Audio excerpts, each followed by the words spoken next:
नमस्कार दोस्तों, जय माता रानी की। दोस्तों, भगवान श्री कृष्ण की छठी क्यों मनाई जाती है, इस दिन क्यों लगाते हैं कड़ी का भोग, सुनिए पौराणिक कथा। सनातन परंपरा में जन्माष्टमी का पर्व मनाने वाले हर भक्त को छठवें दिन मनाए जाने वाले कान्हा की छठी पूजा का बेसब्री से इंतजार रहता है। इसके लिए लोग जन्म उत्सव की भांति अपने पूजा घर या फिर मंदिर को सजाते हैं और सुबह से लेकर शाम तक कीर्तन भजन और पूजन चलता है। इस पर्व को कृष्ण भक्त बड़ी धूमधाम से मनाते हैं। कान्हा को भोग लगाने के लिए इस दिन तमाम तरह के भोजन पदार्थ जैसे कड़ी, चावल, पंचामृत आदि तैयार किया जाता है। श्री कृष्ण की छठी पूजा में इन चीज़ों के साथ फल, फूल, माखन, मिश्री, तुलसी पत्तर आदि विशेष रूप से अर्पित किया जाता है। हिंदू परंपराओं के अनुसार किसी बच्चे के जन्म के छठे दिन छठी का कार्यक्रम आयोजित किया जाता है। इस दिन बच्चे को पहला स्नान करवाया जाता है और उसे नए और सुंदर वस्त्र पहनाकर छठी मैया की पूजा की जाती है। कहा जाता है कि छठी या छठी देवी की विशेष पूजा से बच्चे को सुख, समृद्धि और स्वस्थ जीवन का आशीर्वाद मिलता है। इसी तरह जन्माष्टमी के 6 दिन बाद कान्हा जी की छठी का पर्व मनाया जाता है। हिंदू धर्म में जन्माष्टमी की तरह लड्डू गोपाल की छठी का बहुत महत्व है। इस दिन श्री कृष्ण के बाल रूप में पूजा की जाती है और साथ ही व्रत कथा का पाठ भी किया जाता है, जिसके बिना पूजा अधूरी मानी जाती है। हर साल भाद्रपद माह के कृष्ण पक्ष की अष्टमी तिथि पर भगवान श्री कृष्ण जन्माष्टमी का त्योहार मनाया जाता है। इस पर्व के 6 दिन बाद भगवान श्री कृष्ण की छठी मनाई जाती है। हिंदू धर्म में जब किसी बच्चे का जन्म होता है तो उसके 6 दिन बाद षष्ठी शुद्धि का संस्कार किया जाता है, जिसे आमतौर पर छठी मनाना कहा जाता है। उसी प्रकार जन्माष्टमी के बाद कान्हा जी की छठी मनाई जाती है, जिसमें लड्डू गोपाल की पूजा व्रत किया जाता है। मान्यता है कि इस दिन छठी पूजन के बाद व्रत कथा का पाठ करने से संतान की अच्छी सेहत का आशीर्वाद मिलता है। तो चलिए श्रद्धा और प्रेम भाव से सुनते हैं लड्डू गोपाल की सभी मनोकामनाएं पूर्ण करने वाली छठी की कथा। इन कथाओं को पूरा अवश्य सुनिए।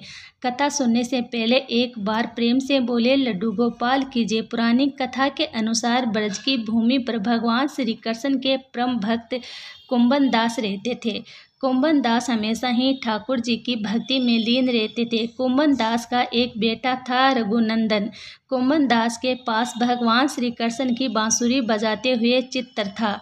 कुंभन दास हमेशा उसकी ही पूजा में लीन रहते थे। वह प्रभु को छोड़कर कभी कहीं नहीं जाते थे। एक बार कुंभन दास के लिए वृंदावन से भागवत कथा का बुलावा आया। पहले तो कुंभन दास ने उस भागवत कथा में जाने से मना कर दिया, परंतु सभी के आग्रह करने पर वे जाने के लिए तैयार हो गए। उन्होंने सोचा कि पहले वे भगवान श्री कृष्ण की पूजा करेंगे और इसके बाद ही वह भागवत कथा करने जाएंगे। इस तरह से उनका पूजा का नियम भी नहीं टूटेगा। कुंभन दास ने अपने पुत्र से कहा कि मैंने भगवान श्री कृष्ण का भोग तैयार कर दिया है, तुम बस ठाकुर जी को भोग लगा देना। इतना कहकर वह वृंदावन के लिए निकल पड़े। कुंभन दास के बेटे ने भोग की थाली ठाकुर जी के सामने रख दी और उनसे प्रार्थना करते हुए बोला, ठाकुर जी आइए, भोग लगा लीजिए। रघुनंदन मन ही मन ये सोच रहा था कि ठाकुर जी आएंगे और मनुष्य की तरह अपने हाथों से खाएंगे।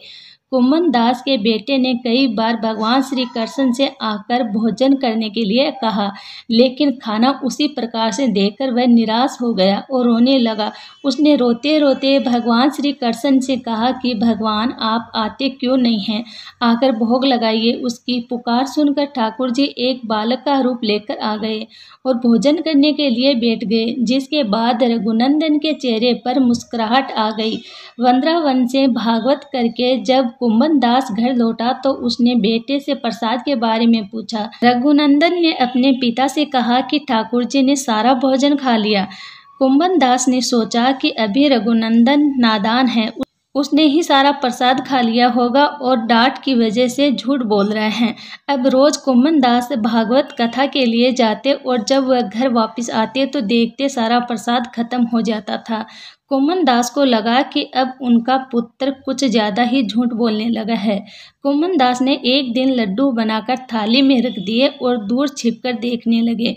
रघुनंदन ने उस दिन भी रोज की ही भांति ठाकुर जी को आवाज़ लगाई और ठाकुर जी फिर से एक बालक के वेश में कुमन दास के बेटे के सामने आ गए। रघुनंदन ने ठाकुर जी से खाने के लिए कहा, जिसके बाद ठाकुर जी लड्डू खाने लगे। कुमन दास जो दूर खड़ा इस घटना को देख रहा था, वह तुरंत ही आकर ठाकुर जी के चरणों में गिर पड़ा। ठाकुर जी के एक हाथ में लड्डू था और दूसरे हाथ का लड्डू खाने वाले ही थे, लेकिन ठाकुर जी उसी समय वहीं पर जमकर रह गए। कहते हैं तभी से लड्डू गोपाल के इस रूप की पूजा की जाने लगी। भगवत पुराण में कहा गया है, जो भी भक्त भगवान श्री कृष्ण की छठी के दिन इस कथा का पाठ करता है या श्रवण करता है, उसकी सभी मनोकामनाएं पूर्ण होती हैं, अर्थात उसे भगवान श्री कृष्ण प्रसन्न होते हैं और श्रद्धालुओं की सारी मनोकामनाएं पूरी करते हैं।